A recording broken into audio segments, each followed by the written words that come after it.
Nesse vídeo vamos configurar a controller de usuário para a gente fazer o registro e o login de usuário. Então eu vou aproveitar o Authenticate Service que eu criei no vídeo anterior e eu vou utilizar na controller de usuário para facilitar a gente fazer o registro e o login.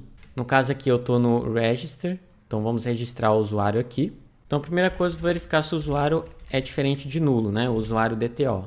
Se o usuário for nulo, vou retornar aqui um badge request, né? Dados inválidos. Vou criar aqui uma variável também para ver se o e-mail existe, se já está cadastrado lá. Então aqui que eu tenho que usar o private read only. Aqui que eu incluo a authenticate. Eu vou chamar aqui de authenticate service. Aproveitar, vou incluir aqui, ó, vou gerar o construtor, vou fazer a injeção de dependência, authenticate service, verificar se o usuário existe. Então, se o usuário, se ele existe, né, se o e-mail já tem um e-mail cadastrado lá, vou colocar aqui, vou dar um return badge request. Este e-mail já possui um cadastro. Caso ele passe por esses testes, já vamos incluir o usuário. Vou criar aqui a variável usuário, await. Faltou o usuário service aqui, né? Private read only, aí usuário service. Vou colocar um underline aqui. E eu vou fazer injeção de dependência. Vou gerar o construtor novamente com os dois. Então aqui, ó, usuário service. Vou incluir usuário DTO. Se o usuário retornou direitinho, né? Se o usuário for diferente, ou melhor, se o usuário for nulo, vou colocar aqui vou dar um retorno badge request, ocorreu um erro ao cadastrar. Eu vou colocar aqui, ocorreu um erro ao cadastrar. Se não, ele vai retornar o token. var token é igual a authenticate service, generate token, e aqui eu passo o ID do usuário, usuário.id. Eu vou ter que usar o ID do usuário, pessoal. Então, aqui, ó, eu tenho que ter o ID, beleza? E o e-mail, usuário.email. Então, vai pegar essas duas informações, gerar o token. Nós já configuramos o generate token. E eu retorno aqui, ó, return new user token. E aqui eu passo o token para cá. E pronto, já conseguimos o token de volta. Antes de executar, eu tenho que configurar a injeção de dependência. Então eu criei aqui o Authenticate, então eu tenho que incluir lá no Startup. Como eu isolei aqui no Dependency Injection, eu vou configurar por esse arquivo que eu criei. Então tá aqui, ó, os repositories. Eu já tenho aqui um add scoped. Tem que colocar aqui o i usuário repository. E aqui em serviço a mesma coisa. E usuário service. Deixa eu ver. E tem aquele outro também, né? E authenticate. No caso daqui é um serviço, né? Authenticate service. Beleza? Então vou só jogar ele aqui para baixo. E pronto, já está configurado aqui no escopo. E agora vamos testar o cadastro de usuário. Então eu vou cadastrar e receber o token. Vamos ver se vai dar certo. Bom, então nós temos aqui o cliente, os endpoints e agora o usuário. Temos aqui o register. Então vamos registrar aqui um novo usuário. Vou clicar aqui em tryout, colocar aqui um nome, colocar aqui um e-mail, colocar teste@teste.com e uma senha. Senha eu vou colocar password mesmo. Vamos executar. Pessoal, aqui deu um erro porque eu não configurei o mapeamento. Eu esqueci de configurar. Então para isso é bem simples. Eu vou parar aqui a aplicação. Vamos voltar aqui, ó, na Application, Mappings. E vamos adicionar aqui o mapeamento. Eu vou duplicar esse daqui. E temos que incluir aqui do usuário. Então nós temos o mapeamento de usuário para usuário DTO, ou vice-versa, né, que é o Reverse Map.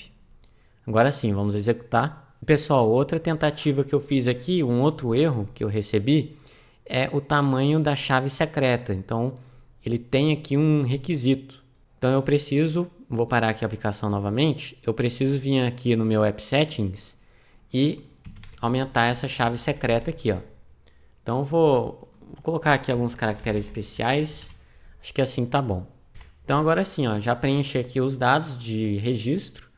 Vamos executar. E pronto, pessoal. Recebi aqui o token de autenticação. Então agora eu vou mostrar para vocês como eu permito somente algumas requisições para certos usuários. Então aqui em cliente, vamos supor que só pode cadastrar cliente que é o método post, só quem está cadastrado.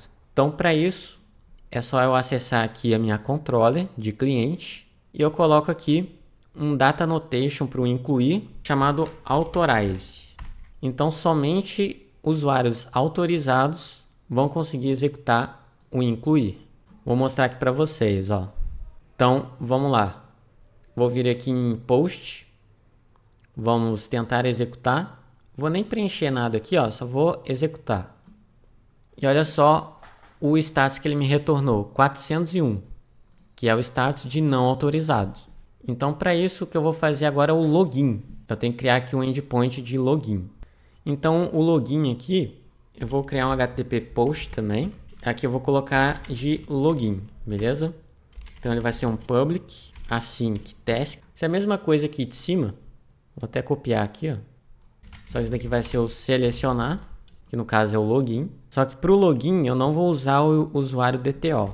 Eu vou criar aqui um novo específico, aqui mesmo em Models. Vou criar aqui uma nova classe chamada Login Model. Então o usuário vai informar o e-mail e a senha. Vou chamar aqui de password para ficar igual ao outro. Então aqui é a mesma coisa, ó. Vou colocar aqui um required, vou colocar aqui um erro messenger. O e-mail é obrigatório. E aqui o password, mesma coisa. A senha é obrigatória. E tem um data annotation bem legal que ele já verifica se é um e-mail e se é um password, que é esse daqui, ó, que é o datatype ponto-e-mail. Posso colocar aqui para o password também, ó. Password. Então vou usar esse login model aqui, ó, login model, que é só e-mail e senha para ele fazer o login. Então a primeira coisa que eu faço é verificar se existe await authenticate service user exist. Então eu passo aqui login model ponto e-mail, aqui é toLower. Não, na verdade que nem precisa porque eu já coloquei no user exist. Só confirmar, aí ó, já tá toLower. Se não existe, coloca aqui um return unauthorize. Usuário não existe. Então aqui eu vou criar uma variável chamada result, vai ser do tipo await, porque eu vou utilizar o authenticate, aqui o authenticate service e o authenticate async. Aí eu vou passar aqui o login model.email e a senha. Então ele vai fazer a verificação, né? Vai buscar lá no banco. Se o result for falso, quer dizer que o usuário ou a senha é inválido. Return, vou colocar aqui um authorize, usuário ou senha inválido. Se ele passou por essas duas etapas, quer dizer que o usuário ele existe, né? Que eu já verifico aqui dentro, e que ele conseguiu fazer o login com sucesso. Então, vou criar aqui o token, var token, authenticate service, generate token, e aqui eu passo o ID e o e-mail. Então, aqui eu não tenho nenhuma informação do usuário. Então, o que eu posso fazer? Eu vou entrar aqui no authenticate async, vou entrar aqui na interface, vou criar aqui um método para selecionar o usuário. Então, vou colocar aqui, ó, get user by e-mail. Então, vou selecionar o usuário pelo e-mail. Então, eu vou implementar novamente aqui, ó, a interface. Ele me gerou aqui, ó, get user by e-mail. Então, aqui eu retorno o usuário pelo e-mail. Então, eu posso fazer o seguinte: return await context usuário where e-mail.toLower for igual a e-mail.toLower. E o first or default async. No caso aqui eu fiz errado, na verdade aqui ele tem que retornar uma task de usuário. Agora sim, eu tenho que corrigir lá na interface. Então vem aqui, corrigido. Beleza, então agora eu consigo recuperar o usuário pelo e-mail. Então var usuário é igual a authenticate service, get user by e-mail, e eu passo login.email. Então agora eu tenho o usuário.id e usuário.email. No caso aqui é await.email. Então agora eu faço aqui um retorno, ó. Return new token, passa aqui o token. No mesmo formato que eu passei no registro. Vamos executar para testar. Então vou clicar aqui em register, tryout. Vou apagar aqui o ID porque não precisa. Então aqui eu vou colocar o nome. Aqui o e-mail, colocar teste@teste.com e aqui uma senha. Vou deixar password. Vamos executar. Pronto, pessoal, já registrei e ele retornou aqui o meu token JWT.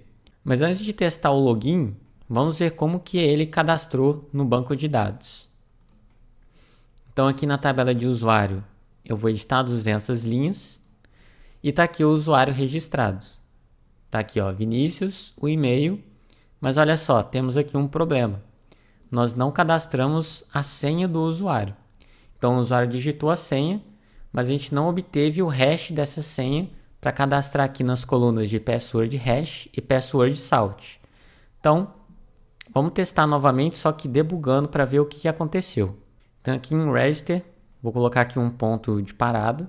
Vou cadastrar aqui um novo usuário, vou colocar aqui o nome de João. E aqui o e-mail vai ser teste2@teste.com. E a senha vai ser a mesma. Vamos executar. Beleza, então ele caiu aqui no incluir. Vamos pressionando aqui F10. Que ele vai verificar se o usuário existe. Aqui no incluir, eu vou entrar com F11. Então aqui ele vai incluir o usuário. Então aqui ele vai fazer um mapeamento, ó. E pronto, ele fez o mapeamento para o usuário, né? De usuário DTO para usuário. Esse daqui foi o resultado, ó. Eu tenho aqui o e-mail, o nome João e olha só, password hash e password salt está nulo. E aqui ele já vai incluir o usuário dessa forma aqui mesmo, com password hash e salt nulo. O que faltou a gente fazer aqui? A gente obter o hash e aí sim colocar a senha, password hash e password salt aqui no usuário. Então a gente já mapeou como o nosso DTO, vou entrar aqui no DTO para vocês verem, ele não tem um campo de password hash e password salt, ele não vai mapear. Nós temos somente o campo password. Então a partir desse campo, que a gente vai gerar aqueles dois campos que ficaram nulos, né? O hash, o password hash e o salt, e salvar no banco de dados. Então vamos fazer isso daqui no usuário service. Foi isso que faltou. Então eu vou parar aqui a aplicação, eu vou excluir esse usuário aqui. E a gente vai fazer essa correção aqui no register. Vamos vir aqui no incluir. Então eu estou aqui no usuário service. Ele vai mapear normalmente. Depois que ele mapear, eu vou obter do usuário DTO, né, no campo password, eu vou obter o hash. Então só para garantir, eu vou testar se o meu usuário DTO.password, se ele for diferente de nulo, eu vou usar aqui o HMAC. Foi o mesmo que a gente utilizou para testar se o usuário acertou a senha. Aqui em using var HMAC, new HMAC SHA-512. Aqui eu vou criar uma variável do tipo byte, né, um array de bytes. Esse daqui vai ser o meu password hash. Vou usar o HMAC computer hash. E aqui eu passo o buffer, né, em bytes. Então tem que usar o encode, o TF8. Eu vou obter os bytes da minha senha. Usuário DTO, password. Eu tenho também o byte do password salt, que é o HMAC key, que seria a chave para calcular a senha. E não sei se vocês lembram, mas em usuário eu tinha criado aqui um método alterar senha, que ele passa exatamente o password hash e o salt para os valores, né, dos campos aqui de usuário. E pronto, pessoal. Agora aqui ele vai continuar o fluxo, ele vai incluir, ele vai retornar mapeando para o usuário DTO de volta. Beleza? Então agora sim, vamos executar e testar. Então vamos fazer aqui um registro novamente. Vamos apagar aqui o ID que não precisa. Vou colocar aqui o nome de Vinícius, o e-mail teste@teste.com e a senha password. Vamos executar. Pronto, gerou aqui o nosso token JWT. Vamos ver aqui no banco de dados. Vamos consultar novamente. E pronto, ó. Agora sim, ele gravou aqui o password hash e o password salt. Ele não mostra aqui, né, os bytes, mas ele representa aqui como dados binários. Então eu sei que tem algo gravado aqui. E agora vamos tentar fazer o login. Vamos vir aqui em login, tryout, vamos colocar aqui teste@teste.com e aquela nossa senha. Executar. E pronto, ó. Ele já retornou o token para a gente. No mesmo formato que ele retornou o token aqui no Register. Para fazer o login, é só vir aqui em Authorize, digitar aqui bear, espaço e colar o token. Vamos autorizar e podemos fechar. E pronto. Já estamos autenticados. Agora, se a gente vir aqui na controller cliente, aqui no método incluir cliente, perceba que nós temos aqui o authorize, né? Como nós estamos já autenticados, nós conseguimos executar o incluir cliente. Então, só para vocês verem, ó, tryout, eu vou deslogar e eu vou tentar executar. Ele me retornou aqui, ó, o 401, que é não autorizado. Agora, se eu fazer o login, ó, coloquei aqui bear, passei meu token, authorize, close. Agora eu vou tentar executar, mas eu vou colocar aqui uns dados do meu cliente. Bom, então aqui, ó, preenchi já os dados aqui, vamos executar. E ele também retornou 401, mesmo eu fazendo o login, porque faltou um pequeno detalhe lá na configuração no nosso startup. Então, acessando aqui o startup.cs, depois de Use Authorization, nós temos que colocar também Use Authentication para habilitar a autenticação no nosso sistema. Então, eu vou parar a aplicação e executar novamente. Vou fazer aqui o login. Já digitei aqui o e-mail e password. Executar. Vamos copiar aqui o token e fazer a autenticação. Bear, colar o token. E agora vamos vir aqui em cliente. Post, vamos tentar fazer um post de cliente. Preencher aqui os dados, vamos executar. Pessoal, só uma pequena correção, o Use Authentication é antes do Use Authorization, tá? Porque ele precisa primeiro se autenticar para depois verificar a autorização. Agora vamos executar. E agora sim, ó, cliente incluído com sucesso. Então ele verificou se eu estava logado, ele viu que eu estava logado, e ele viu que eu tinha autorização. Então, ele validou ali meu token, tudo. E aí, eu consegui incluir um novo cliente. Então, se eu vir aqui em Get Cliente, né? Todos os clientes. Executar. Tem aqui o cliente que eu acabei de cadastrar. Beleza? Então, finalizamos a autenticação de usuários, né? O cadastro e a autenticação via JWT. E no próximo vídeo vamos verificar as permissões para usuários específicos. Então, por exemplo, vamos supor que eu seja um usuário 1 e tenha o usuário 2. Eu não posso consultar as informações do usuário 2 e o usuário 2 não pode consultar as minhas informações. Então, a gente vai obter as informações de quem está fazendo a requisição e verificar se essa pessoa tem permissão para aquela requisição. Mas isso eu vou deixar para o próximo vídeo. Então já vai deixando aí o seu like, se inscreva aqui no canal para receber mais vídeos como esse sobre tecnologia e programação. Vou ficando por aqui, falou, até o próximo vídeo.